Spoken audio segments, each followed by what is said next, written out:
മലയാളത്തിന്റെ പ്രിയപ്പെട്ട സിനിമാ ഇതിഹാസം ശ്രീനിവാസന്റെ ഭൗതിക ശരീരം കാണാമെന്നതാണ് നമ്മുടെ പ്രിയപ്പെട്ട മുഖ്യമന്ത്രി പിണറായി വിജയൻ.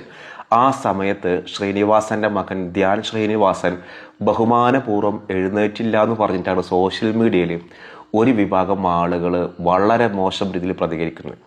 അതിനൊക്കെ വയസ്സായ ആളെങ്കിലും ബഹുമാനിച്ചുകൂടെ? ഇത് മുഖ്യമന്ത്രിയല്ലേ, മുഖ്യമന്ത്രി വന്നാൽ എഴുന്നേറ്റ് നിൽക്കണ്ടേ? അതായത് ശ്രീനിവാസന്റെ മകൻ ധ്യാൻ ശ്രീനിവാസൻ ഇപ്പോൾ ഈ വീഡിയോയിൽ കാണാലോ, അവിടെ തന്നെ എങ്ങനെ ഇരിക്കുന്നു. ആ ഒരു വീഡിയോ സോഷ്യൽ മീഡിയയിൽ പ്രചരിക്കുന്നുണ്ട്. അതിൻ്റെ അടിയിൽ മുഴുവനും ബോധമുള്ള സഖാക്കളല്ല. ഒരു സഖാവ് എന്ന് പറഞ്ഞാൽ മറ്റുള്ളവൻ്റെ വേദന അറിയുന്നവനാണ് സഖാവ്. ആ സഖാവ് എന്നുള്ള വാക്കിനപ്പുറം കുറേ സോഷ്യൽ പോരാളികൾ, സോഷ്യൽ മീഡിയയിലെ സൈബർ പോരാളികൾ ഇതിൻ്റെ അടിയിൽ വന്നിട്ട് ഒരു പിതാവ് മരണപ്പെട്ടൊരു ദുഃഖത്തിൽ നിൽക്കുന്ന ഒരു മകൻ്റെ വേദന പോലും മനസ്സിലാക്കാതെ ധ്യാൻ ശ്രീനിവാസനെ വളരെ മോശം ഭാഷയിൽ സംസാരിക്കാം.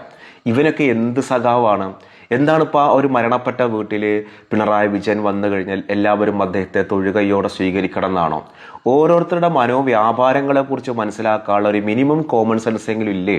അപ്പോൾ ഇത് ഒരു കൂട്ടം ആളുകൾ ഇതങ്ങോട്ട് വലിയ വിവാദമാക്കി മാറ്റണം. ഇങ്ങനെ ഇരുന്നിട്ടാണെങ്കിൽ എനിക്കൊരു വയസ്സായ ആളെ ബഹുമാനിച്ചൂറ, മുഖ്യമന്ത്രി അല്ലടാ, നീയൊക്കെ ശ്രീനിവാസന്റെ അങ്ങനെയാണ് ഇങ്ങനെയാണ്, എന്തൊക്കെ പുലഭ്യങ്ങളാണ്. പിന്നെ ശ്രീനിവാസൻക്കാണ് ചീത്ത കേൾക്കുന്നത്, ധ്യാൻ ശ്രീനിവാസനാണ്, നിന്റെ ഒന്നും സിനിമയിൽ ഒരു മനുഷ്യൻ കാണില്ല. എന്നിട്ട് എന്താണ്? അവിടെ എത്രയോ സിനിമക്കാരുണ്ട്, എത്രയോ രാഷ്ട്രീയക്കാർ വന്നിട്ടുണ്ട്, എത്രയോ പലവിധ മേഖലകളിലെ പല പ്രഗത്ഭരും അല്ലാത്തവരൊക്കെ വന്നിട്ടുണ്ട്. ഈ എല്ലാവരും വരുമ്പോഴും ഇങ്ങനെ ധ്യാൻ ശ്രീനിവാസൻ ഇങ്ങനെ എഴുന്നേറ്റിക്കണോ? അങ്ങനെയാണെങ്കിൽ അയാൾക്ക് അതിനുള്ള നേരമല്ലേ ഉണ്ടാവുള്ളൂ. അപ്പോൾ ഇതൊന്നുമല്ല ബഹുമാനം എന്ന് പറഞ്ഞ ആളെ എഴുന്നേറ്റിക്കലെന്നല്ല. റെസ്പെക്ട് ആ ധ്യാൻ ശ്രീനിവാസന്റെ ആ ബോഡി ലാംഗ്വേജിലുണ്ട്. പിണറായി വിജയൻ എന്ന് പറയുന്ന നമ്മുടെ നാടിന്റെ മുഖ്യമന്ത്രിയെ ബഹുമാനിച്ചിട്ടുണ്ട്. അതിലപ്പുറം നാട്ടുകാരെ കാണിക്കാൻ വേണ്ടി ബഹുമാനിക്കുന്ന ഒരു രീതി. ഇതിൻ്റെ ഒക്കെ പ്രശ്നം കിടക്കണത് എവിടെയെന്നറിയോ? ഇതൊക്കെ അനാവശ്യമായിട്ട് റിപ്പോർട്ട് ചെയ്യാൻ കൊടുക്കണ ഈ ചാനലുകാരാണ്. കുറേ യൂട്യൂബ് ചാനലുകളും മറ്റവരും ഉണ്ട്. ഇവരങ്ങോട്ട് വന്നിട്ട് ഓരോന്നങ്ങോട്ട് പിടിച്ച് കാണിക്കന്നെ. അത് കാണാനും അതിൻ്റെ അടിയിൽ അഭിപ്രായം പറയാൻ കുറേ സഖാക്കളും. ആദ്യം അത് നിർത്തലാക്കിയാൽ തന്നെ ഒരു ആശ്വാസമാവും. ഇങ്ങനെ ചില വീടുകളിലൊക്കെ ചെന്ന് കഴിഞ്ഞാൽ ഇത്തരത്തിലുള്ള കുറേ അമ്മമാരുണ്ട്.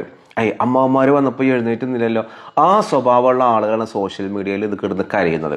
എന്തായാലും എനിക്ക് ഈ വീഡിയോ കണ്ടിട്ട് പിണറായി വിജയനെ ധ്യാൻ ശ്രീനിവാസൻ ബഹുമാനിച്ചതൊന്നുമില്ല, അല്ലെങ്കിൽ അദ്ദേഹം വളരെ മോശമാക്കി എന്നൊന്നും തോന്നിയിട്ടില്ല. ഈ വീഡിയോ കണ്ട നിങ്ങൾക്ക് അങ്ങനെ തോന്നിയിട്ടുണ്ടോ? ഉണ്ടെങ്കിലും നിങ്ങൾ, കാരണം നമ്മളൊക്കെ ഭക്ഷണം തിന്നുന്ന, അന്നം തിന്നുന്ന ബുദ്ധിയുള്ള ആളുകളല്ലേ. ഈ ചില സൈബർ പോരാളികൾക്ക് അത് മനസ്സിലാവില്ല. അവർ തിന്നുന്നത് വേറെന്തോട്ടായിരിക്കും, അതുകൊണ്ടായിരിക്കും.